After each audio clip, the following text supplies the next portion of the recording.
हरे कृष्णा। हम लोग जपा पुस्तक से अध्याय 6 पढ़ रहे थे। किसी भी परिस्थिति में जप करना। तो हम लोगों ने ये कल पढ़ा था कि अगर हम ये हमने यहाँ पे रुके थे हम लोग कि यदि हम कृष्ण शब्द की ध्वनि तरंगों को सुन सके तो मंत्र श्री कृष्ण को हमारे समक्ष प्रकट कर देगा। कल यहाँ बात समाप्त हुई थी कि प्रभुपाद जी बोलते हैं, यू चांट एंड हियर। जब हम कृष्ण का नाम लेते हैं और कृष्ण के नाम को सुनते हैं तो वही नाम वही मंत्र हमारे सामने कृष्ण को ले आएगा। हम कृष्ण को फेस टू फेस देख पाएंगे, उनसे मिल पाएंगे, उनसे बात कर पाएंगे, उनके गले लग पाएंगे। ठीक, वो मंत्र ही करेगा। ठीक। अब हम लोग इससे आगे पढ़ते हैं। आज हम लोग अध्याय 6 पूरा करेंगे। आगे पढ़ते हैं। प्रायः ही भक्तगणों को यह भय बना रहता है कि कृष्ण उनके समक्ष कभी प्रकट नहीं होंगे, परंतु हमारे आचार्यों ने हमें विश्वास दिलाया है कि हम उचित प्रयास के द्वारा अवश्य ही सफल होंगे। ये बहुत इंटरेस्टिंग है। प्राय कभी कभी लोगों का ये प्रश्न होता है कि प्रभु जी, मुझ जैसे आदमी को कृष्ण कैसे मिल सकते हैं? कृष्ण मेरे सामने आएंगे? मेरे सामने? मैं इतना बुरा आदमी हूं, इतनी वासनाएं हैं, ऐसा है वैसा, मेरे सामने कृष्ण आ सकते हैं क्या? प्राय लोगों को ये विश्वास नहीं होता है। परंतु यहाँ बहुत सुंदर बात प्रभु जी कह रहे हैं कि जो आचार है, हमारे जो पूर्वगति आचार हैं, जिन गुरु परंपरा को हम फॉलो कर रहे हैं, जो प्रीवियस आचार हैं उस परंपरा के, तो उन आचार्यों ने सारी अवस्था को पार कर लिया है और वो कृष्ण को हृदय में देख रहे हैं। और आचार्य गण जब कृष्ण को हृदय में देख रहे हैं और हमसे भी यही कह रहे हैं, बेटा घबराओ नहीं, यही तरीका है जिससे कि तुम भी हृदय में कृष्ण को देखोगे। देखिए, सिंपल है। आप और हम लोग पहली बार इस पथ पे चल रहे हैं, इस पाथ पे चल रहे हैं। तब हमें लगता है कि पता नहीं कृष्ण मिलेंगे, कृष्ण को मैं देख पाऊंगा नहीं देख पाऊंगा, कृष्ण है कि नहीं है मेरे हृदय में। लेकिन जो आचार्य गण है वो सारे प्रोसेस को, जिसको हम अभी कर रहे हैं, उन सारे प्रोसेस को आचार्य गण कर चुके हैं और वो ये निष्कर्ष निकाल रहे हैं कि मैं अपने हृदय में कृष्ण को देख रहा हूं। और अगर तुम भी इस पे चलते रहोगे, हरे कृष्ण महामंत्र को सुनोगे, नाम जप करोगे, तुम भी एक दिन कृष्ण को हृदय में देखोगे। और अगर हमें पूर्ण विश्वास हो गया कि केवल श्रवण और कीर्तन से ही हमें कृष्ण मिलेंगे, तो हम पूरा प्रयास भी करेंगे उसकी तरफ। देखिए, बहुत इंटरेस्टिंग है। अगर हमें पूरा विश्वास है कि जो मैं कर रहा हूं श्रवण कीर्तन, उसी से कृष्ण मिलेंगे, तो हमारा प्रयास भी पूर्ण होगा। एग्जाम्पल समझिए। अगर आपको पता है कि ये क्वेश्चन एग्जाम में जरूर आएगा, तो आप उसको रट लेते हैं कि नहीं? पूरा प्रयास करते हैं कि भाई भले ही टफ हो, मुझे रटना है क्योंकि एग्जाम में आने वाला है। और जब विश्वास है कि इस दवाई से मेरी बीमारी ठीक होगी, तो पूरी श्रद्धा से हम दवा लेते हैं। वैसे ही इस प्रोसेस में बिल्कुल डाउट मत करिए। एक भागवतम में श्लोक आता है, हृदय सर्व ग्रंथि भेदम, ऐसे करके श्लोक आता है कि अगर हृदय की ग्रंथि भिद गई, जो हृदय में हमारे नॉट है कर्मों की, वासनाओं की, अगर वो भिद गई, सर्व एव न संशय, फिर कोई संशय नहीं रह जाता। उस पे सनातन गोस्वामी टीका करते हैं। वो कहते हैं कि संशय का यहाँ आप पे अर्थ है, कृष्ण है कि नहीं, कृष्ण मुझे मिलेंगे, क्या मैं कृष्ण को देखूंगा, क्या मैं कृष्ण से बात करूंगा। ये सारे डाउट हमारे हृदय के अंदर जो कचरा है उसकी वजह से। और अगर हम श्रवण कीर्तन करते रहे, नाम को जप करते रहे, नाम को सुनते रहे, जैसे जैसे हमारे हृदय का कचरा साफ होगा, बिल्कुल भी ये डाउट खत्म हो जाएगा कि कृष्ण है कि नहीं, कृष्ण मुझे मिलेंगे कि नहीं मिलेंगे। जैसे जैसे हृदय का कचरा साफ होगा तो आप भगवान को देखोगे। बहुत लोग देख चुके हैं भाई साहब, आप नए नहीं हो इसमें। हमें लगता है मैं तो नया नया हूं, क्या कृष्ण है? क्या कृष्ण क्या कृष्ण को कोई देख पाया है आज तक? अरे भाई साहब, बहुत लोग देख चुके हैं। ये स्टैंडर्ड प्रोसीजर है और आप भी देखोगे अगर इस प्रोसीजर को फॉलो करते रहे। देखिए, स्टैंडर्ड बीमारी की स्टैंडर्ड दवाई है। हम सबको बीमारी क्या है? अविद्या की। और अविद्या रूपी बीमारी की दवाई क्या है? हरे कृष्ण महामंत्र। और ये हरे कृष्ण महामंत्र लाया कौन है? चैतन्य महाप्रभु भगवान स्वयं। ए छे ने औषधि माया, नशी बारो लागी, हरि नाम महामंत्र लाओ तुम्ही मांगी। ये छे ने औषधि, ये औषधि महाप्रभु लेके आए हरि नाम महामंत्र। तो जब हम इसको लेंगे तो हम साक्षात कृष्ण को अपने हृदय में देखेंगे, और पूर्ववर्ती आचार्यों ने देखा है। ठीक, आगे पढ़ते हैं। केवल एक मंत्र सुनिए जिसको आप बोल सकते हैं या जिसको आप बोल रहे हैं। यदि एक बार मन प्रशिक्षित हो गया तो केवल एक हल्का सा स्मरण दिलाना पर्याप्त होगा। देखिए, ये जो प्रभु जी छठा अध्याय लिख रहे हैं, तो वो एक्सपेक्ट कर रहे हैं कि जो पहले पांच कुंजियां उन्होंने बताई है वो हम फॉलो कर रहे हैं। तो यहाँ पे प्रभु जी कह रहे हैं कि जो व्यक्ति उन पांचों कुंजियों को अप्लाई कर रहा होगा, तो अप्लाई करते करते मन इतना ट्रेंड हो जाएगा कि अब मन को कचोरना नहीं पड़ेगा। मतलब अगर मन हल्का सा इधर उधर भागता भी है तो मन समझदार हो जाएगा। आप केवल इशारा करिए, नो उधर मत जाओ, नाम पे आओ, तो तुरंत आपकी बात सुन के नाम पे आ जाएगा। समझदार को इशारा काफी। तो ऐसा प्रभु जी एक्सपेक्ट कर रहे हैं कि वो पांच कुंजियों को हम डेली अप्लाई कर रहे हैं, और जब हम पांच कुंजियों को डेली अप्लाई करते जाएंगे तो मन हमारा ट्रेंड हो जाएगा, और तब वो इजीली नाम ध्वनि पे केंद्रित हो पाएगा। अगर जाएगा भी तो बहुत इजी होगा उसको वापस खींच के लेके आना। ठीक, आगे पढ़ते हैं। जब एक यांत्रिक प्रक्रिया नहीं है, ये बहुत सुंदर बात है। जपा is not a mechanical process. जपा कोई यांत्रिक समझते, यांत्रिक यांत्रिक जैसे इस पर संबंध में महाराज जी बताते हैं कि आप देखेंगे कुछ मंदिरों में आरती के लिए तबले लगे रहते हैं। एक मशीन आती है, उसमें तबला घंटी ये वो सब मिक्स होता है। उसको आप स्विच ऑन करेंगे, तबला घंटी बजती रहेगी, पर उसमें कोई फीलिंग नहीं है। वो जो मशीन है आरती करने वाली, उसके अंदर कोई फीलिंग नहीं है भगवान के लिए। तो वैसे हमारा जप भी मैकेनिकल नहीं होना चाहिए कि हम केवल अपनी जीभ को चला रहे हैं और कोई फीलिंग नहीं है कृष्ण के लिए। ये बहुत इंटरेस्टिंग है। जपा is not a mechanical process. जप करने का सही तरीका क्या है कि जब आप जप करें तो एक एक नाम में कृष्ण को पुकारने की फीलिंग होनी चाहिए। Krishna I need you, Krishna I want you, ये फीलिंग के साथ बुलाना है। भाई अगर आप, जैसे मान लीजिए आप खाई में गिर रहे हैं और आपके आसपास कोई व्यक्ति है, आप उसको चिल्लाते हैं तो फीलिंग के साथ, अरे बचाओ भाई साहब बचाओ मैं गिर रहा हूं, एक फीलिंग है, फीलिंग से बुला रहे हैं उसको। ये बहुत इंटरेस्टिंग कि जब हम बोले हरे कृष्णा कृष्ण कृष्ण हरे हरे, हरे राम राम राम हरे हरे।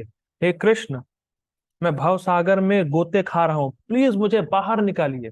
एक फोटो भी बनवाई है प्रभुपाद जी ने, इसमें एक डिवोटी सागर में है, वो ऐसे हाथ कर रहा है और कृष्ण ऊपर से उसको खींच रहे हैं। तो वैसे पुकारना है हमें कृष्ण को, फीलिंग होनी चाहिए। ठीक है। इस संबंध में सनातन गोस्वामी दो बातें बोलते हैं जो बहुत महत्वपूर्ण है। एक बात बोलते हैं वो मन संग्रहणम।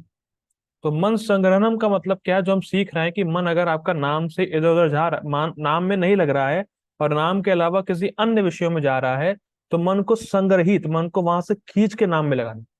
ये फर्स्ट इंपॉर्टेंट पॉइंट है जो हम सीख रहे हैं। और दूसरा वो बताते हैं मंत्र अर्थ चिंतनम, कि मंत्र के अर्थ पे चिंतन करो।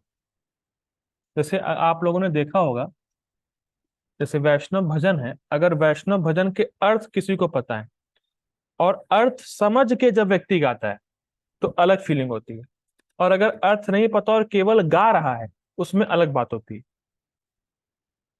क्या आप लोगों ने ध्यान दिया है? अरे सिंपल, अगर कोई गाना है, मान लीजिए कोई भौतिक गाना लेते हैं फिलहाल, आप तो सुनते नहीं होंगे। कोई भौतिक गाना है और आपने फिल्म देखी है पूरी, और पूरा सीन याद है कि ये गाना किस कंटेक्स्ट में आता है, और जब आप उसको गाते हैं तो अलग फीलिंग होती है, और जब आप खाली ऐसे ही गाते हो तो अलग फीलिंग रहती है। ये तो अमन प्रभु जी को पूरा अनुभव होगा इस बात का, क्योंकि वो तो सिंगर है, वो तो गाते रहते हैं। तो अगर अर्थों पर विचार करते हुए गाते हैं अलग चीज रहती है, और केवल गाते हैं तो अलग चीज रहती है। तो यही पॉइंट यहाँ सनातन गोस्वामी बता रहे हैं कि जब आप जप करें तो हल्का अर्थ, हल्का मंत्र के अर्थ पे चिंतन भी करें कि हरे कृष्णा कृष्ण कृष्ण हरे हरे, हरे राम राम राम हरे हरे, हे राधा रानी हे कृष्ण। कृपया आप मुझे अपनी नित्य सेवा में लगाएं। तो इस अर्थों पर विचार करते हुए जब आप नाम जप करेंगे तो मन और इजिली नाम जप में लगेगा। ठीक है। देखिए, कर पाए तो ठीक है, क्योंकि प्राय स्टार्टिंग स्टेज में, क्योंकि प्राय स्टार्टिंग एज में अगर आप मंत्र के अर्थ पर चिंतन करते हैं तो मन थोड़ा भटकने लगता है। लेकिन अगर आप कर सके मंत्र के अर्थ पर चिंतन तो और अच्छा एडवांसमेंट है ये। ठीक है, आगे पढ़ते हैं। तो ये बात हो रही थी कि जब एक यांत्रिक प्रक्रिया नहीं है, केवल मैकेनिकली नहीं करना, कुछ फीलिंग के साथ जब करना है। ठीक है, फीलिंग बहुत इंपॉर्टेंट है। कृष्ण हमारी फीलिंग के भूखे हैं। यदि हम कृष्ण के नामों को ध्यान पूर्वक सुनेंगे तो हम उन नामों में कृष्ण को प्रत्यक्ष उपस्थित पाएंगे। और ये तो हम लोगों ने प्रैक्टिकल भी किया था। हम लोगों ने जब दूसरी कुंजी सीखी थी, हम लोगों ने जब प्रैक्टिकल किया था कि जब हम नाम जप कर रहे थे और नाम जप को सुन पा रहे थे तो इमीडिएट रेसिप्रोकेशन कृष्ण से मिल रहा था, हमें कृष्ण के नाम को बोलने में आनंद आ रहा था। देखिए, आप कोई भी भौतिक शब्द लीजिए, जैसे webcam, webcam, webcam, webcam, बोतल, बोतल, बोतल, register, register, register, laptop, laptop, laptop, कुछ बोलेंगे, कुछ भी भौतिक शब्द लेंगे, अगर आप उसको सुनते भी हैं तो भी रेसिप्रोकेशन नहीं मिलेगा। लेकिन अगर आप हरे कृष्ण महामंत्र को सुन लेते हैं तो तुरंत आपको रेसिप्रोकेशन कृष्ण से अनुभव होगा। दिस मीन्स कि कृष्ण और कृष्ण का नाम एक व्यक्ति। ठीक है, आगे पढ़ते हैं। मन को हरिनाम का आलिंगन करने दीजिए। बहुत इंटरेस्टिंग है, देखिए। हरिनाम का आलिंगन करने का अर्थ है हरिनाम का आस्वादन करना। और हरिनाम का आस्वादन श्रवण करने से होता है। जब हम कृष्ण उच्चारण को ध्यान पूर्वक सुनते हैं। देखिए, ये तो मैंने कई बार बोला है क्लास में, फिर वही रिपीट करूंगा। शब्द का रस हम तभी अनुभव करेंगे जब हम उसको सुनते हैं। अगर आप क्लास में अभी ऑडियो लीव कर दीजिए, आपको मेरी बात सुनेंगे नहीं तो कुछ फीलिंग ही नहीं आएगी। लेकिन अगर अभी आप बात सुन रहे हैं, मेरी तो फीलिंग आ रही है, अरे प्रभु जी तो बहुत फोकस कर रहे हैं श्रवण करने पे। अभी आप ऑडियो लीव कर दीजिए, कुछ भी नहीं होगा, कोई फीलिंग ही नहीं आएगी। करिएगा मत ऑडियो लीव, लेकिन मैं बता रहा हूँ, बहुत जबरदस्त बात है, बहुत जबरदस्त। क्योंकि अगर आपने सुना, देखिए बहुत सिंपल है। एक तो होता है कि मैं कुछ बोलूंगा, आपको उसके अर्थ समझ में आ रहे हैं तो ठीक है, कुछ फीलिंग आती है। अगर आप शब्द सुन भी रहे हैं और आपको अर्थ भी नहीं पता, तो भी आपके चित्त में भाव उत्पन्न होगा। केवल सुनने से ही भाव उत्पन्न हो जाता है। जैसे मैं एग्जांपल दे रहा हूँ, मेरे साथ तो प्रैक्टिकली ये हुआ था कि हम लोग कहीं रोड पे जा रहे थे, तो एकदम से ट्रक का टायर फट गया। तो बहुत तेज आवाज हुई, मैं डर गया। अब देखिए, जो ट्रक का टायर फटा है, उसकी आवाज का अर्थ क्या है, कौन बताएगा? कोई अर्थ है ही नहीं उसका, केवल आवाज है। लेकिन भाव क्या हुआ, डर गया। तो जो जो डर का एक जो भाव है वो उत्पन्न हो गया सुनते ही। आप इसको समझ पा रहे हैं? ट्रक के टायर की फटने की आवाज सुनते ही मैं डर गया। ऐसा नहीं मैंने सुना फिर बहुत देर बाद में डरा ना। कान में जैसे ही शब्द पड़ा, साउंड पड़ा, डर गया। उसी प्रकार से प्रोपाल एग्जाम्पल देते हैं कि जैसे ही बिजली कड़कती है, हम डर जाते हैं। बिजली कड़कने का अर्थ क्या है? जो बिजली कड़कने से साउंड होती है, जो शब्द निकलता है, उसका अर्थ क्या है? कोई अर्थ है ही नहीं, पर सुनते ही हम डर जाते हैं।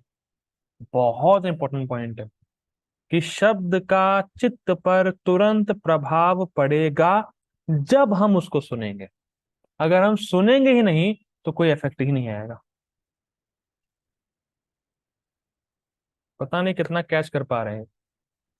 शब्द में सिंपल समझिए, टायर फटा मैंने सुना, और सुनते ही भय का जो रस है उसका अनुभव मैंने किया।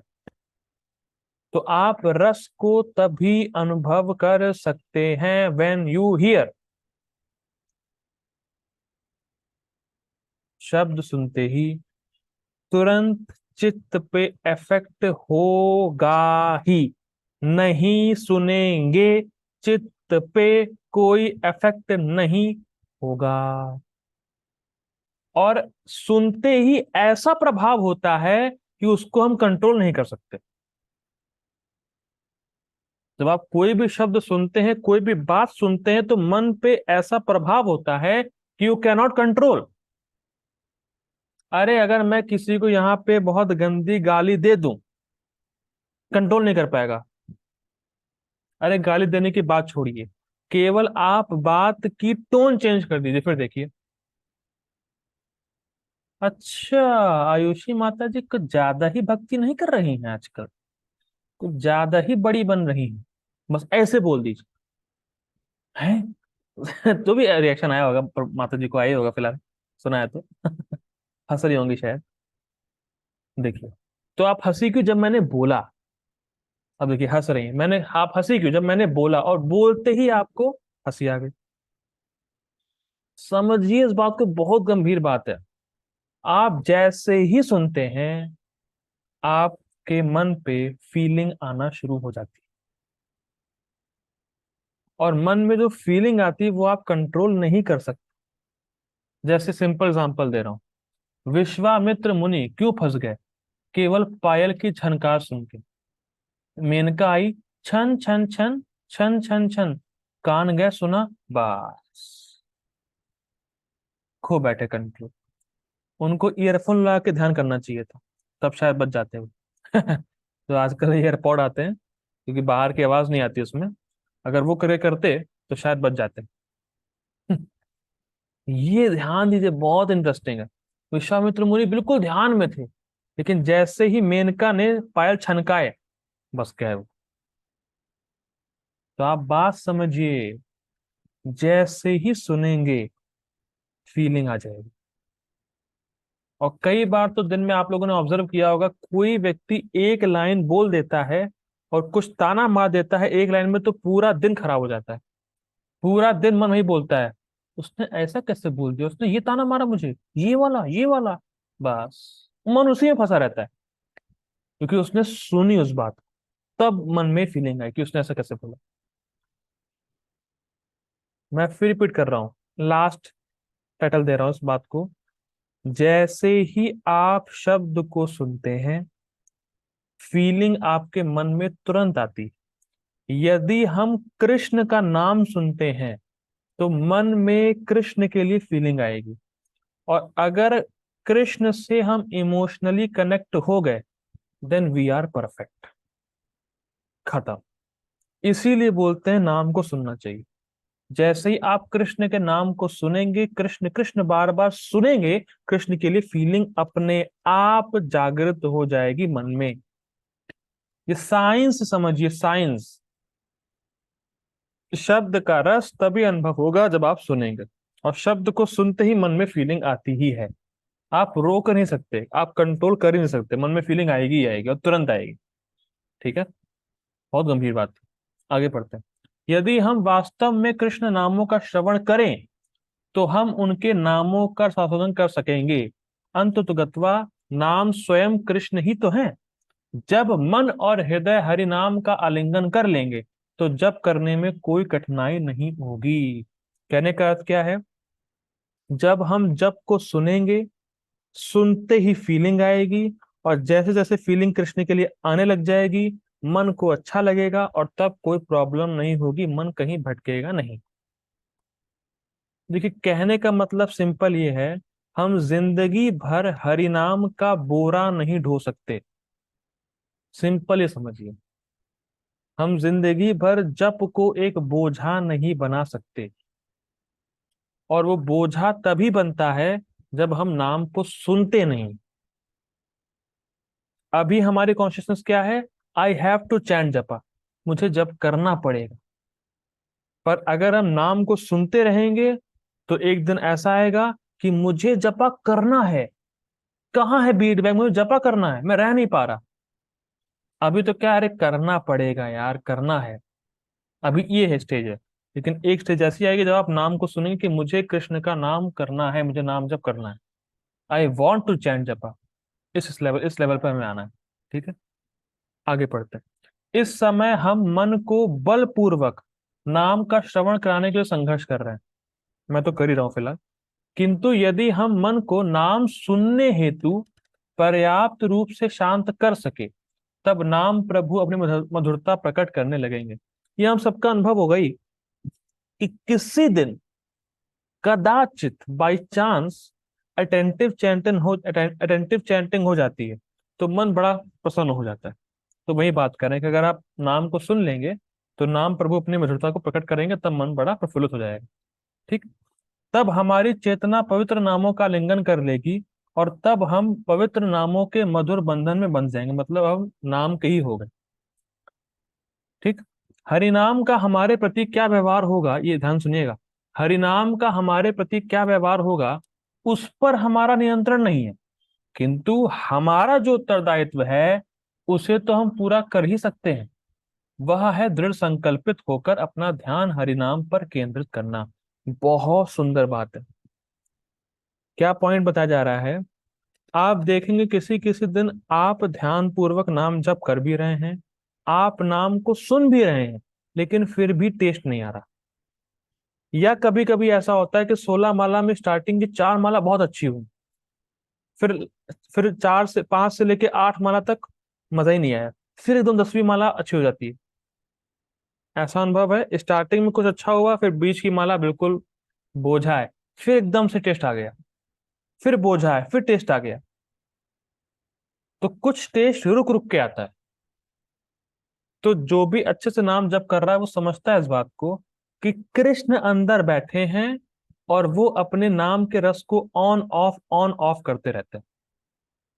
तो यहाँ पे यही बात बोली जा रही है कि हमें इससे भी डिटैच रहना है कि अरे, मैं तो ध्यान पूर्वक जब जप करूंगा तो कृष्ण को रस देना ही पड़ेगा, इससे भी बचना है। मतलब आप कंट्रोल नहीं कर सकते कि मैं अच्छे से नाम जप करूंगा, देखते हैं कृष्ण कैसे रस नहीं देते हैं। ना ना ना ना ना। कृष्ण कब रस देंगे, कितना रस देंगे, इस पे हमारा कंट्रोल है ही नहीं। तो इससे डिटैच रहना है, और हमें अपना कर्तव्य करना है कि हमें हरिनाम को ध्यान पूर्वक सुनना है बस। क्योंकि हम, एक बहुत सुंदर बात राधा स्वामी महाराज जी बता रहे थे कि हम जब अपना एंजॉयमेंट करने के लिए नहीं करते, मतलब हम जब जब करें तो हम ये नहीं देखें कि हमें जब से हम जब से सुखी हो रहे नहीं हो रहे, या हमें जब से खुशी मिल रही नहीं मिल रही है। हमें ये नहीं देखना है, हमें ये देखना है कि जब मैं जब करता हूं तो कृष्ण खुश होते हैं। बहुत बड़ा सूत्र है। कभी कभी लोग इसी में फेल हो जाते हैं। अरे प्रभु जी, मैंने सांस जप कर रहा हूं, मुझे कुछ अच्छा लग ही नहीं रहा है। तेरे अच्छे लगने की बात है ही नहीं। आप नाम जप करते हो तो कृष्ण को अच्छा लगता है, इसलिए नाम जप करना है। आप बात समझिए। मेरे अच्छा लगने की बात ही नहीं हो रही भाई। नाम जप से कृष्ण को अच्छा लग रहा है तो मुझे नाम जप करना है। ठीक है। और फिर कृष्ण रस देंगे नहीं देंगे उस पर मेरा कंट्रोल है ही नहीं। वो कृष्ण स्वराट है, वो कृष्ण जो भी करेंगे अच्छा ही करेंगे। ठीक है, आगे पढ़ते हैं। शिल प्रभुपाद लिखते हैं, ये बहुत सुंदर बात लिखते हैं प्रभुपाद जी।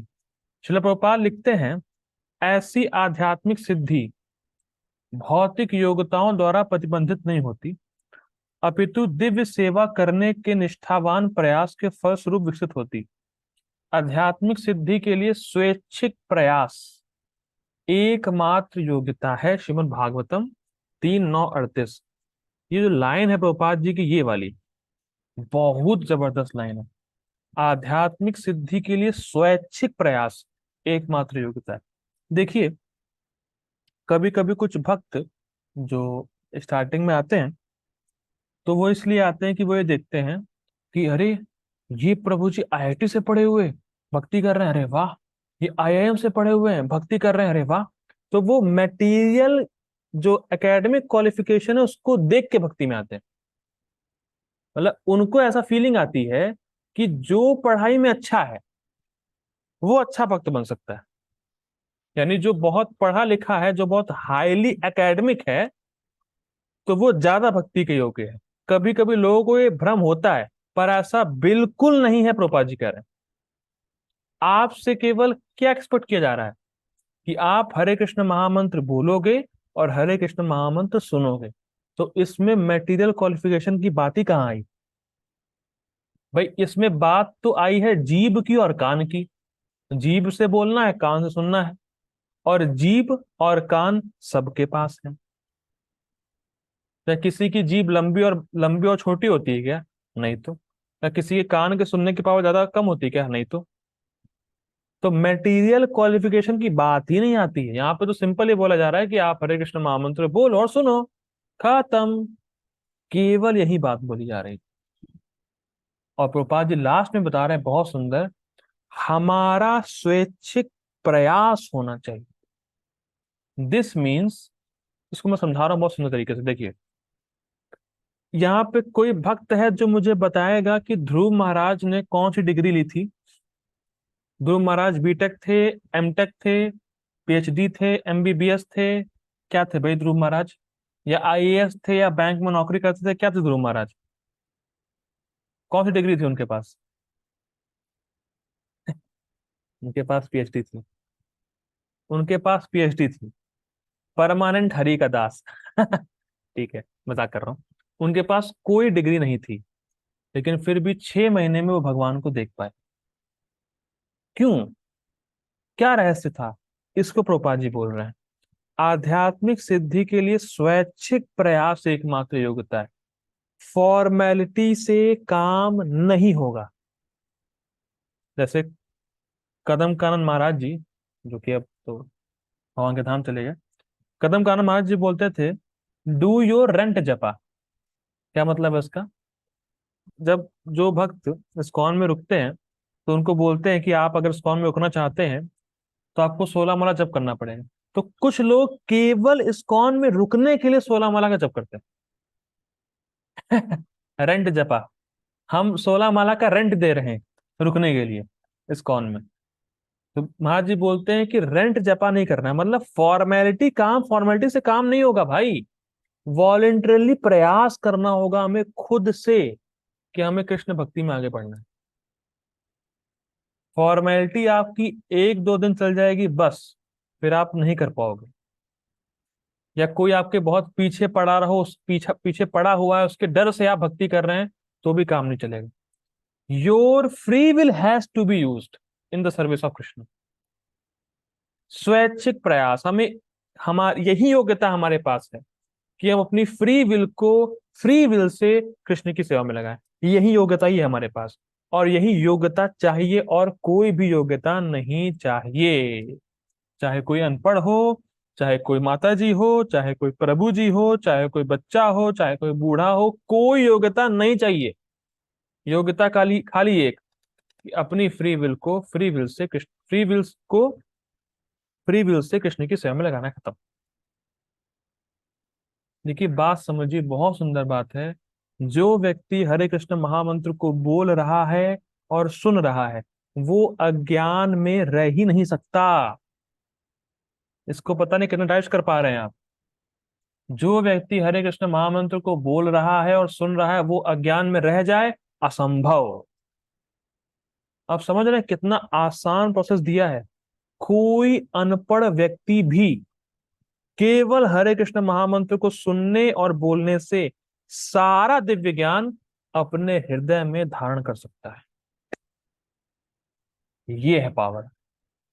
गौर किशोरदास बाबा जी महाराज, श्रील प्रभुपाद जी के गुरु महाराज बिल्कुल अनपढ़ थे।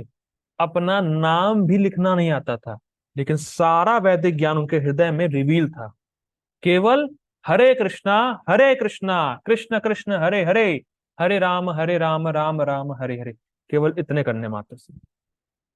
ये है पावर। ठीक, आगे पढ़ते हैं। बहुत सुंदर ये नाम की महिमा बता रहे हैं इस अध्याय में। अब देखिए, 1975 में आगे पढ़ते हैं।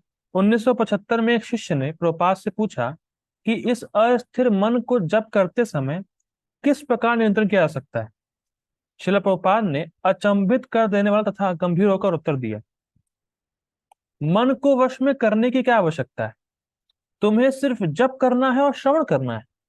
तुम्हें जिह्वा से जप करना है और उस ध्वनि को सुनना है, केवल इतना ही करना है। मन का प्रश्न ही कहाँ उठता है? देखिए क्या जबरदस्त आंसर है। हम लोग परेशान है, प्रभु जी मन नहीं लग रहा, मन नहीं लग रहा, मन यहाँ वहां। प्रभुपाद जी कह रहे हैं मन की बात ही कौन कर रहा है? तुम्हारे पास जीभ है, तुम्हारे पास कान है, बोलो सुनो, खत्म बात।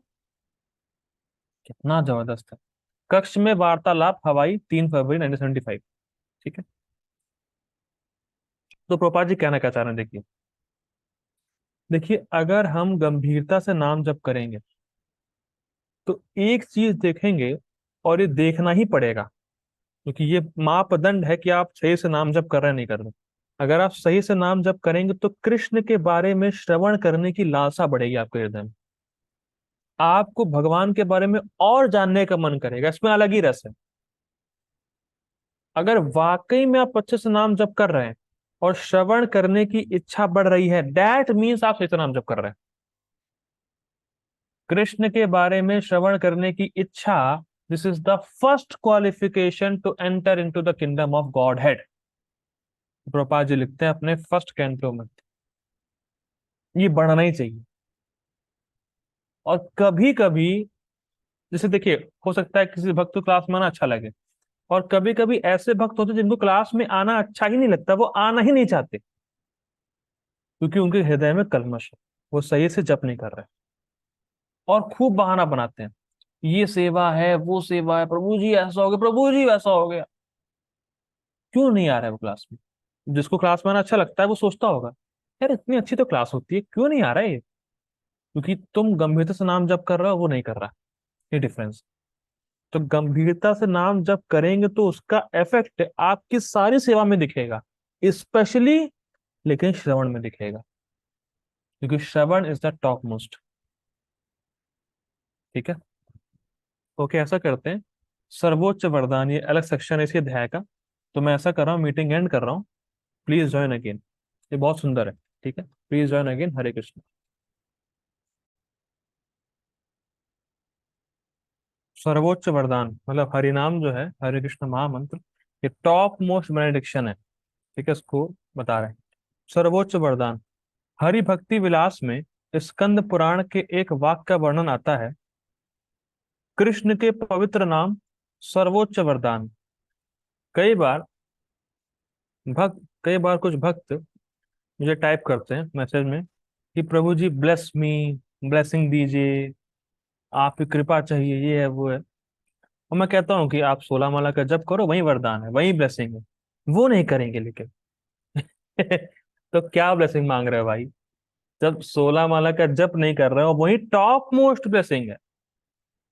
भाई आप क्या सोच रहे हो फिर, कि मेरे हाथ से कुछ लाइट निकलेगी, यहाँ से लाइट आएगी? क्या सोच क्या रहे हो फिर? देखिए साधु की कृपा उसके शब्दों में रहती, और वो की जो कि शास्त्र के शब्द रहते हैं। तो जो अगर ब्लेसिंग चाहिए ही, तो 16 माला का जप करिए। या किसी ने मुझसे पूछा कि प्रभु जी आप कैसे प्रसन्न होंगे, ये तो पता नहीं पूछा था कुछ दिनों पहले। तो मैंने सिंपल कहा 16 माला का जप और क्लास में आइए, क्योंकि ये स्टैंडर्ड तरीका है बस। और 16 माला का जप या हरिनाम जो है top most blessing, top most benediction. ठीक है, यह ध्यान में रखना महत्वपूर्ण है। क्या? This is highest. पद्यावली गद्यांश 18 हमें प्रोत्साहित करती है। अब मतलब अब डिफरेंट डिफरेंट लोगों के लिए डिफरेंट डिफरेंट साधना बताती है पद्यावली। देखिए, द्विजों को योग के निर्भय राज्य में, कहाँ गए? निर्भय राज्य में प्रवेश करने दो, मतलब द्विजों को ये अष्टांग करने दो। उन्हें वैदिक अध्ययन तथा एकांत ध्यान हेतु वन में प्रवेश करने दो। मतलब बताया जा रहा है कि तुम लोग यहाँ जाओ। उसे बोला जा रहा है कि जो ब्राह्मण हो, तुम लोग जो ब्राह्मण है, वो अष्टांग योग करो, तुम वैदिक अध्ययन करो, तुम एकांत ध्यान के लिए वन में प्रवेश करो।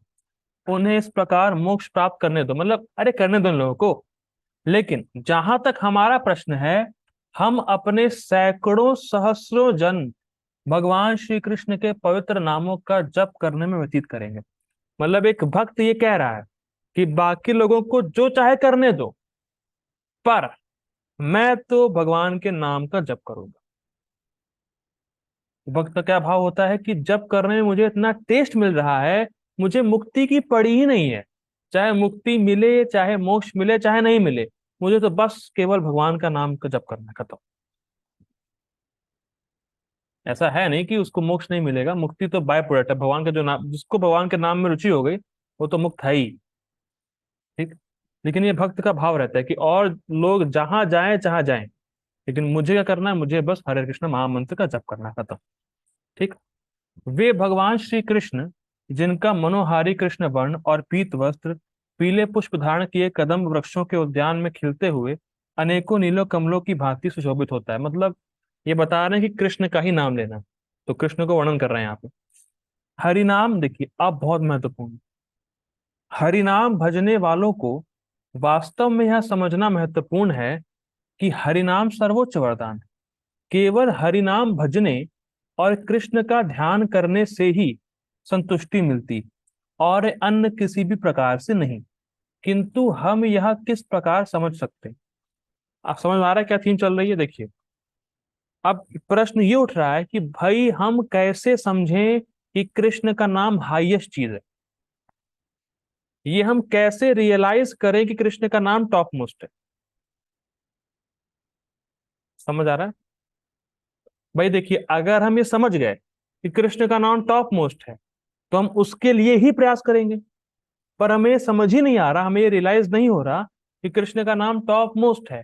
तो कृष्ण का नाम टॉप मोस्ट है, हाउ टू अंडरस्टैंड, इसको प्रश्न उठा रहे हैं। अब उसके बारे में समझाने देखिए। कृष्ण अपने नामों से अभिन्न है, फर्स्ट पॉइंट। जो भक्त अपनी संपूर्ण आत्मा को इस अमृत, पूर्णामृत में भिगो देते हैं, सर्वात्मा स्नपनम, इसकी व्याख्या पहले हो चुकी है, वे इस अमृत का पूर्णतः आस्वादन करते हैं। ऐसी हरिनाम की सुंदरता एवं शक्ति है, और यही श्री चैतन्य महाप्रभु का उपहार है। महाप्रभु का अनुपम उपहार यही था कि जीवन के सर्वोच्च प्रयोजन प्रेम भक्ति को प्राप्त किया जाए। यह प्रयोजन निरपराध होकर हरिनाम जप करने की सरल प्रक्रिया द्वारा प्राप्त करना संभव है। पर इसमें क्या बात है जो सरल नहीं है? वो ये है कि निरपराध होकर जप करना, ये सरल नहीं। जप करना आसान है, पर अपराध से बच के जप करना ये बहुत कठिन। लेकिन है केवल 10 ही अपराध। तो इसीलिए कि 10 अपराधों को सुन के उनको कांटे की तरह निकालना चाहिए। देखिए, एक बहुत महत्वपूर्ण बात है। जो पहला नाम अपराध है और जो सातवां नाम अपराध है, अगर आप ये करते हैं तो आपको भगवान दंड देंगे। लेकिन अगर आप पहला और सातवां नहीं करते और बाकी सारे भी करते हैं, तो वो हरि नाम से ही आप अपराध मुक्त हो जाएंगे। इस बात को प्लीज ध्यान से समझिएगा। अगर आप पहला नाम अपराध और सातवां नाम अपराध कर रहे हैं, तो भगवान की तरफ से आपको दंड मिलेगा। लेकिन अगर आप पहला और सातवां नहीं कर रहे, बाकी कर भी रहे हैं, तो वो बार बार नाम लेने से ही वो अपराध मिट जाते हैं। तो अब प्रश्न होता है कि पहला और सातवां नाम अपराध है क्या? पहला नाम अपराध है वैष्णवों की निंदा करना, और सातवां नाम अपराध है कि नाम के बल पर पाप करना। अगर आप ये दो करेंगे तो भगवान आपको नहीं छोड़ेंगे, भगवान आपको दंड देंगे। अगर आप पहला और सातवां नहीं करते हैं, बाकी अगर आपसे हो भी रहे हैं, तो आप बार बार नाम जप करते रहिए, वो सारे अपराध चले जाएंगे। इसीलिए हमें बहुत सावधान रहना चाहिए कि हमें हमसे वैष्णवों की निंदा ना हो और नाम के बल पर पाप ना करें। सातवां पराया होता नहीं है, लेकिन पहला पराया होता है। वैष्णवों की निंदा हम कर ही बैठते हैं, तो उसको नहीं करना चाहिए। ठीक है, आगे पढ़ते हैं। लेकिन उस उपहार को प्राप्त करने हेतु, कौन सा उपहार? प्रेम भक्ति, सर्वोच्च प्रयोजन है इस जीवन का।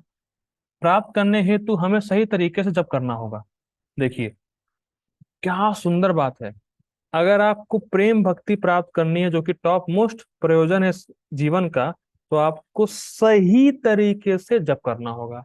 और सही तरीके से जप करने के लिए सही तरीका सुनना भी होगा। ठीक है। और सही जप की, देखिए क्या, अब बहुत महत्वपूर्ण बात है। कैसे मालूम चलेगा कि हम सही तरीके से जप कर रहे हैं? देखिए, सही जप की आधारशिला है सावधानी पूर्वक नामों का श्रवण करना। बस सिंपल लिंक है। नाम को सुन रहे हैं, सही जप कर रहे हैं, सही जप कर रहे हैं, कृष्ण प्रेम मिलेगा। खत्म बात। सही जप की आधारशिला है ये, मतलब राइट जपा का फाउंडेशन है कि आप कृष्ण के नाम को सुन रहे हैं। सिंपल। अगर आप नाम को सुन रहे हैं, that means you are perfect in japa. भले ही टाइम कितना लग रहा हो, उससे कोई मैटर नहीं। और भले ही आप जल्दी नाम को निपटा लिए और बहुत संख्या में माला कर लिए, पर नाम को सुने नहीं, गड़बड़। आप समझ पा रहे हैं? कभी कभी लोग टाइमिंग का रिकॉर्ड बनाते हैं। मैंने 5.5 मिनट में जपा किया एक राउंड, मैंने 5 मिनट की जपा किया। अरे 5 minute, 5.5 minute, it does not matter. आप सुने कि नहीं सुने कुछ। या कभी कभी लोग रिकॉर्ड बनाते हैं 64 राउंड, 48 राउंड, 128 राउंड। ठीक है, बहुत अच्छी बात है, रेस्पेक्ट करते हैं आपकी। पर आप सुने कि नहीं सुने कुछ। मैं फिर इसको रिपीट कर रहा हूं। सही जप की आधारशिला है सावधानी पूर्वक नामों का श्रवण करना। मोबाइल देख के, टीवी देख के नाम जप करना नहीं। ठीक, आगे पढ़ते हैं। अब जो बात आ रही है भाई साहब, बहुत जबरदस्त है। सभी आध्यात्मिक सिद्धियां इन पवित्र नामों के श्रवण का स्वतः अनुगमन करती। समझे आप? क्या श्लोक है वो? इहा हईते सर्व सिद्धि होइबे तुम्हार। आप जो कुछ अपने जीवन में चाहते हैं, जो भी कुछ, वो आपको नाम श्रवण से मिल जाएगा। प्रेम तो कृष्ण का मिलना ही है, उसके अलावा आप जो कुछ चाहते हैं वो सब आपको नाम जप से मिल जाएगा। और अनुगमन करती है, समझ रहे हैं? आपको जो चाहिए उसके लिए आपको पीछे नहीं भागना है, वो चीज खुद चल के आपके पास आएगी। इसीलिए प्रभुपाद जी बोलते थे, by chanting everything will come. सब चीजें आपके पास आएंगी, आपको नहीं जाना है। भाई साहब समझिए क्या पावरफुल वेपन है। आप जो कुछ चाहते हैं नाम जब से आपको मिल जाएगा, जो कुछ चाहते हैं। और आपको जाना नहीं है उसके पीछे, वो खुद ही अपने पास आएगा। अनुगमन मतलब चलती है पीछे पीछे नाम जप के। लेकिन ये कब होगा? जब हम नामों के श्रवण, जब हम नाम को सुनेंगे तब होगा ये। भाई साहब बहुत गंभीर बात है। अतः हरिनाम का श्रवण सबसे ज्यादा महत्वपूर्ण है। हम जितना अधिक ध्यान पूर्वक सुनने का प्रयास करेंगे, हमें उसी अनुपात में सुनाई देगा। मतलब जितना प्रयास करेंगे उतना सुनेगा, सिंपल है। और जितना अधिक हमें सुनाई देगा, उतनी ही अधिक हमें कृष्ण के प्रति प्रेम की अनुभूति होगी। बहुत सुंदर। अपने प्रियतम का नाम सुनते ही, ये तो बिल्कुल अनुभूत की बात है। अपने प्रियतम का नाम सुनते ही उनके प्रति हमारा प्रेम सहज प्रकट होता है। तो हमारा प्रेम श्री कृष्ण के प्रति कितना गहन होना चाहिए, क्योंकि उनका नाम उनसे अभिन्न है। जैसे ही हम उनका नाम लेते हैं, वे प्रकट हो जाते हैं। अब मैं सिंपल एग्जांपल दे रहा हूं, बहुत सिंपल, सुनिएगा ध्यान से। आप जिससे भी प्रेम करते हैं, जब उनका नाम आपके मुख में आता है, तो आपके अंदर कुछ फीलिंग आती है कि नहीं आती? भाई, बॉयफ्रेंड, गर्लफ्रेंड, माँ बाप, कोई भी जिससे आप प्रेम करते हैं, उसका आप नाम लेते हैं, तो कुछ फीलिंग आती नहीं आती? बिल्कुल आती है। इस पर तो कोई डाउट ही नहीं। ठीक। अब देखिए, हमें फीलिंग आती है उस व्यक्ति का नाम लेने पे, जबकि वो व्यक्ति और नाम अलग है। लेकिन यहां क्या बात है भाई, कृष्ण बोलते ही कृष्ण है। आप इस लाइन को समझिए, बहुत जबरदस्त है। जैसे आप किसी से प्रेम करते हो, उसका नाम बोलिए, कुछ फीलिंग आएगी। पर फीलिंग आई है, वो व्यक्ति सामने नहीं है। लेकिन यहां तो जबरदस्त बात क्या है, आप कृष्ण बोले, कृष्ण ही है। कृष्ण आ ही जाते हैं। यहाँ क्या लिखा है? जैसे ही हम उनका नाम लेते हैं, वहां प्रकट हो जाते हैं। तो यहाँ तो आप बोलेंगे किसी का नाम, तो पता नहीं वो कहीं दूर हो, वो 250 किलोमीटर, 500 किलोमीटर दूर हो, वहां बैठा हो कहीं। जैसे माँ को, अपने माँ जो होती है, उसका जब बच्चा जाता है पढ़ने के लिए बाहर, तो वो बोलती है मेरे, मतलब अपने बच्चे का नाम लेती है, कोई भी नाम ले सकते हैं, टिंकू, कोलू, ऐसे नाम लेती है। तो फीलिंग आती है कि मेरा बच्चा कैसा होगा। तो बच्चा बच्चा दूर बैठा हुआ है, लेकिन यहाँ क्या है, आप बोले कृष्ण आपके सामने। बहुत गंभीर बात, इसको डाइजेस्ट करिए। अभी अनुभव नहीं हो रहा होगा, लेकिन जब अनुभव होगा तो मजा ही आ जाएगा। भगवान के प्रति एक सच्चे प्रेमी का ध्यान कितना, हाँ ये देखिए, आपको एक कथा आएगी, देखिए सुनिएगा ध्यान से। भगवान के प्रति सच्चे प्रेमी का ध्यान कितना गहरा एवं अखंडनीय होता है, इसे समझाने के लिए गौड़ीय वैष्णव एक कहानी सुनाते हैं। जैसे जो व्यक्ति भगवान से प्रेम करता है, तो भगवान के चिंतन में कितना लगा रहता है, कितना गहरा उसका प्रेम रहता है, इसको समझाने के लिए गौड़ीय वैष्णव एक कहानी बताते हैं। देखिए सुनिएगा ध्यान से, उस कहानी है। एक बार की बात है, एक वृद्ध ब्राह्मण किसी जंगल में जा रहे थे। उन्हें बोध हुआ कि यह संध्या का समय है और उनके मंत्र पढ़ने का समय हो गया है। यह सोचते हुए कि जंगल में उन्हें कोई परेशान नहीं करेगा, वे पथ के किनारे बैठ गए और मंत्रों का उच्चारण करने लगे। अचानक एक युवती भागती हुई आई और उन ब्राह्मण को एक जोरदार ठोकर मारकर चली गई। उस युवती ने पीछे मुड़कर देखा तक नहीं कि कहीं उन वृद्ध को चोट तो नहीं लगी, अपितु वह भागती हुई जंगल में चली गई। ब्राह्मण को बुरा लगा। वह पूर्णतः शांत होकर ध्यान पूर्वक मंत्रों के पाठ करने में लगे हुए थे, किंतु उन्हें यह अपमान सहन करने के लिए बाध्य होना पड़ा। पर उनकी संध्या का समय हो गया था, अतः उनका मन विचलित होते हुए भी उन्होंने मंत्र पढ़ना जारी रखा। ठीक। 2 घंटे पश्चात वही युवती लौट कर आ रही थी, परंतु इस बार वह शांति से चली आ रही थी। जैसे ही वह ब्राह्मण के पास पहुंची, तुरंत उसने ब्राह्मण का अभिवादन किया और उन वृद्ध से पूछा कि क्या वह उनकी सेवा कर सकती है। Quite interesting. ठोकर मारे गई, वापस आके सेवा कर रही है। देखते आगे पढ़ते। ब्राह्मण उसका नया व्यवहार देखकर चक्कर में पड़ गए। उस युवती की पिछली लापरवाही का स्मरण करते हुए ब्राह्मण ने पूछा, मैं समझ नहीं पा रहा हूं, तुम मुझे अभी सम्मान दे रही हो, किंतु पहले जब मैं मंत्रों का पाठ कर रहा था तब तुम मुझे ठोकर मार कर चली गई थी। तुम मेरी सहायता हेतु रुकी भी नहीं, और ना ही तुमने पूछा कि कहीं तुमने मुझे कोई कष्ट तो नहीं पहुंचाया। वह युवती लज्जित हो गई। उसने अब देखी इंटरेस्टिंग बात है, वह युवती लज्जित हो गई। उसने नम्र होकर संकोच के साथ उन ब्राह्मण को सत्य बताया, मुझे क्षमा करें, लेकिन जब मैं उस दिशा में भाग रही थी तब मैं अपने प्रियतम से मिलने को आतुर थी। मैंने आपकी ओर ध्यान नहीं दिया और मेरे मन में मुझे केवल अपना प्रेमी दिखाई दे रहा था।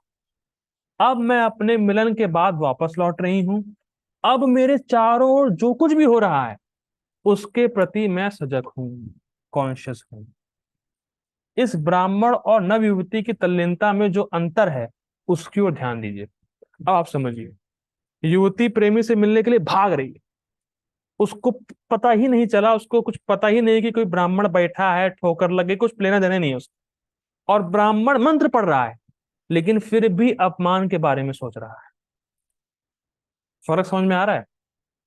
युवती अपने प्रेमी से मिलने के लिए भाग रही है, उसको चारों कुछ दिख ही नहीं रहा है अपने प्रेमी के अलावा, और वहीं ब्राह्मण मंत्र पढ़ रहे हैं, पर वो बेइज्जती सहन कर रहे हैं। मेरा अपमान किया, ठोकर लगा, ये वो, उनका मन वहां जा रहा है। यही फर्क है। जब कोई प्रेम में होता है तो प्रियतम में तल्लीनता इतनी गहरी होती है कि वास्तव में और किसी का भी अस्तित्व नहीं दिखाई देता। ये तो फिलहाल अभी जो सो कॉल्ड बॉयफ्रेंड गर्लफ्रेंड है वो भी ऐसा पोज करते हैं। ऐसा है नहीं, ऐसा पोज करते हैं केवल। लेकिन जब कृष्ण से वाकई में ऐसा हमारा होगा तो हम तो कल्पना में कर सकते होगा क्या। ठीक। देखिए, इस संबंध में एक भक्त मुझे बता रहे थे, अपनी घटना बता रहे थे कि वो कहीं एकदम से आ गया यार, तो बता दे रहा हूँ। वो एक जगह प्रसादम के लिए बुलाए गए थे, मतलब बहुत बहुत सारे डिवोटीज और एक महाराज जी, एक प्रसाद मतलब प्रसादम के लिए किसी घर पे बुलाया गया था, गृहस्थ भक्त था, उन्होंने बुलाया था। तो अब महाराज जी की क्लास होने वाली थी। और जो भक्त थे जो मुझे बता रहे थे उनको प्रसादम नहीं मिला था। तो प्रसादम ढूंढ रहे थे कि प्रसादम कहाँ पर लगा है। और महाराज जी की क्लास होने ही वाली थी। एक भक्त ने कहा भी उनसे कि प्रभु जी, महाराज जी की क्लास हो रही है, पहले आप क्लास सुन लीजिए, फिर बाद में प्रसाद ले लीजिएगा। तो उनको सुना ही नहीं कुछ, उनको केवल प्रसाद दिख रहा था कि प्रसाद कहाँ रखा है। तो ऐसा ही होता है। मतलब किसी चीज को अगर प्राप्त करने की लालसा है आपके मन में, इच्छा है बहुत तीव्र, तो आप उस वस्तु के अलावा कुछ और देख ही नहीं पाते, कुछ और सोच ही नहीं पाते। तो अगर हमारा इसी प्रकार का प्रेम कृष्ण से हो गया तो हम पूरा जगत भूल जाएंगे। ये बहुत इंटरेस्टिंग है। बहुत सुंदर। ठीक है। पूरा सब भूल जाएंगे। जैसे होता है ना, कई बार लोग ऐसा करते हैं, वो मैंने देखा है, जूम पे देखा है, वो पीछे का ब्लर कर देते हैं। पीछे जो उनको बैकग्राउंड होता है ब्लर होता है, वो वैसे ही होगा। कृष्ण सामने है और पूरा जो आसपास का जगह है पूरा ब्लर हो गया। कल्पना कीजिए, आप आप बैठे हैं, कृष्ण आपको सामने है, कृष्णा, और सब कुछ पूरा ब्लर। ऐसे होने वाला है कृष्ण से, अगर हमारा इस प्रकार का प्रेम अगर जागृत हो गया तो। ठीक। आगे बढ़ते हैं। संस्कृत में ऐसी तन्मय, हाँ, संस्कृत में ऐसी तन्मय आसक्ति को राग कहते हैं। अब ध्यान दीजिएगा, साधना भक्ति होती है, फिर रागानुगा भक्ति होती है। तो यहाँ पे रागानुगा भक्ति की बात बताई जा रही है कि जो भक्त रागानुगा भक्ति में है उनके साथ ऐसा होता है। ठीक है। हरि भक्ति विलास में लिखा है कि श्री कृष्ण का नाम सर्वोच्च वरदान है। आध्यात्मिक जीवन में हम जो कुछ प्राप्त करना चाहते हैं, यह दिव्य नाम हमें वह सब कुछ प्रदान कर सकता है। यदि हम श्री कृष्ण में गहन रूप से तल्लीन होना चाहते हैं तो हमें उनके नामों के जप में आसक्त होना होगा। ये बहुत इंटरेस्टिंग। एक भक्त बता रहे थे कि जैसा आपका कृष्ण से संबंध है वैसा ही आपका उनके नाम से संबंध होगा, क्योंकि नाम और नामी में कोई अंतर नहीं है। तो अगर हम कृष्ण में आसक्त होना चाहते हैं तो फर्स्ट हमें कृष्ण के नामों में आसक्त होना होगा। ठीक है। जिन्हें हम प्रेम करना चाहते हैं, बहुत सुंदर बात, जिन्हें हम प्रेम करना चाहते हैं उनका नाम ध्यान पूर्वक सुनने से आसक्ति बढ़ती है।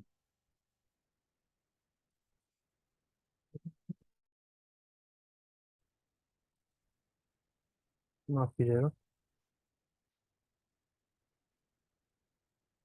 हाँ, पढ़ते हैं हम लोग। जिन्हें हम प्रेम करना चाहते हैं उनका नाम ध्यान पूर्वक सुनने से आसक्ति बढ़ती है, स्पष्ट है। जैसे जैसे हमारी आसक्ति बढ़ेगी वैसे वैसे शास्त्रों में जो भी वचन लिखे हैं हम जान सकेंगे कि वह सभी वचन सत्य है। मतलब शास्त्रों में जो लिखा है अभी उसका अनुभव हमें नहीं हो रहा है, लेकिन जैसे जैसे हम गंभीरता से नाम जप करेंगे वैसे वैसे हमारा हृदय शुद्ध होगा, तो हम अनुभव कर पाएंगे कि जो बातें लिखी हैं वो सब सत्य हैं, और उस बातों पर और श्रद्धा बढ़ेगी। सिंपल है। हमें शुद्ध भक्ति चाहिए जो श्री चैतन्य महाप्रभु का हमारे लिए उपहार है, किंतु हम उस दिव्य चेतना के स्तर पर छलांग नहीं लगा सकते। मतलब आपको एक ही दिन में राग नहीं आ जाएगा, आपको साधना करनी है, नियम पालन करने हैं, तब आप उस स्तर पर पहुंच पाएंगे। हमें मूल प्रक्रियाओं से प्रारंभ करना होगा, मतलब नियम पालन करने पड़ेंगे जो बताए गए। पवित्र नाम समस्त शास्त्रों के दिव्य ज्ञान रूपी वृक्ष का चरम और शाश्वत फल है। हे भार्गवों में श्रेष्ठ, हे भृगु मुनि, यदि कोई मात्र एक बार भगवान श्री कृष्ण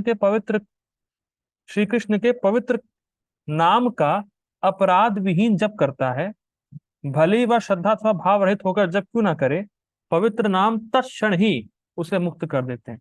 भाव नहीं भी है, श्रद्धा नहीं भी है, पर निरअपराधी से नाम जब किया है तो मुक्त हो जाएगा। ठीक। अब देखिए कार्य की सरलता है, लास्ट सेक्शन है इसका।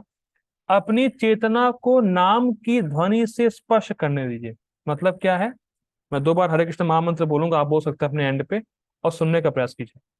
हरे कृष्ण कृष्ण कृष्ण हरे हरे, हरे राम राम राम हरे हरे, हरे कृष्ण कृष्ण कृष्ण हरे हरे, हरे राम राम राम हरे हरे।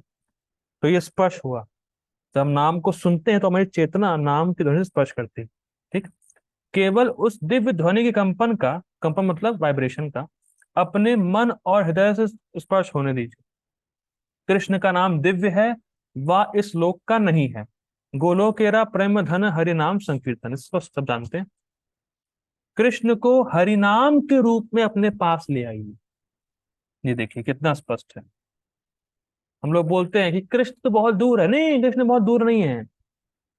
कृष्ण का नाम ही कृष्ण है। कृष्ण को नाम के रूप में अपने पास रखिए हमेशा। इसलिए प्रभुपाद जी बोलते थे chanting should be done every circumstances. ठीक। कृष्ण को हरिनाम के रूप में अपने पास ले आइए। यह करने के लिए मात्र एक जिह्वा और कान की आवश्यकता है, जो कि हर किसी के पास है, चाहे वो पढ़ा लिखा हो चाहे पढ़ा लिखा ना भी हो। यह आसान है, किंतु इसका यह अभिप्राय नहीं है कि हमें अपने विद्रोही मन को वश में लाने के लिए संघर्ष नहीं करना पड़ेगा। मतलब ठीक है कि नाम के इतने प्रभाव हैं, जबरदस्त इफेक्ट है, लेकिन ये नहीं कि आज ही मेरा मन कंट्रोल हो जाएगा। हमें मन को तो कंट्रोल करने का संघर्ष जारी रखना ही पड़ेगा। किंतु इस संघर्ष के बावजूद स्वयं को कृष्ण के स्वयं को श्री कृष्ण के चरण कमलों की ओर ले जाना हमारे लिए सबसे सरल और सहज कार्य है। सिंपल है कि इस संघर्ष के बावजूद हम नाम जप करें और धीरे धीरे कृष्ण से प्रार्थना करें कि हम कृष्ण के चरण कमलों में आसक्त हो सकें। ठीक है। तो हम लोग आज यहीं रुकते हैं, 1 घंटा तो क्लास हो ही गई। ठीक है। शिला प्रभुपाद की जय, हरिनाम प्रभु की जय। Thank you for joining. Hare Krishna.